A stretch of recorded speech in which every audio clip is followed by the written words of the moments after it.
A proposta do Goberno presentada onte no Pleno establecía un total de 5 dedicacións, 4 delas exclusivas, a do alcalde José Ramón Romero, a do tenente de alcalde José Luis Ruiz e a dos edís María Outeiral e Marcos Fajardo, e unha parcial para o concelleiro Raúl Treus. A proposta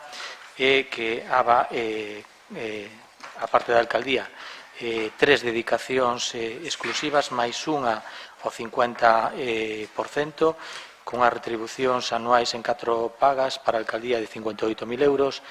Concellería de Urbanismo e Facenda 42.000, Concellería de Cultura, Turismo e Personal 39.000, Concellería de Deportes e Servicios 39.000 e Concellería de Política Social e Administración Xeral, que é a media xornada, 19.000. O punto saiu adiante cos votos a favor do equipo de goberno, a abstención do Partido Popular e o voto en contra do Bloque Nacionalista Galego e Boironovo, que criticaron o excesivo gasto para as arcas municipais. O que non é entendible é que agora,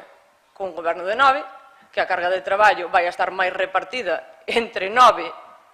é lógica aplastante, entre 9 sempre se reparte o traballo mellor que entre 5, nada máis e nada menos que 5 dedicacións, 4 exclusivas e unha media.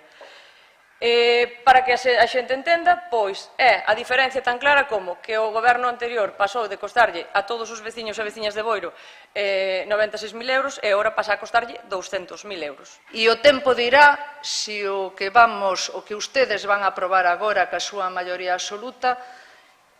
non son cartos tirados e efectivamente direino dentro de ano e medio cando podan demostrar que fixeron 2,5 veces máis de resultados dos que tiven eu no ano e medio que formei parte do goberno municipal. Yo hice los números aquí, al final, incluido la comisión de coordinación, en total, se va a la historia 1.515.000 euros en 4 años, ¿no? Que coste de seguridad social, salarios y sí,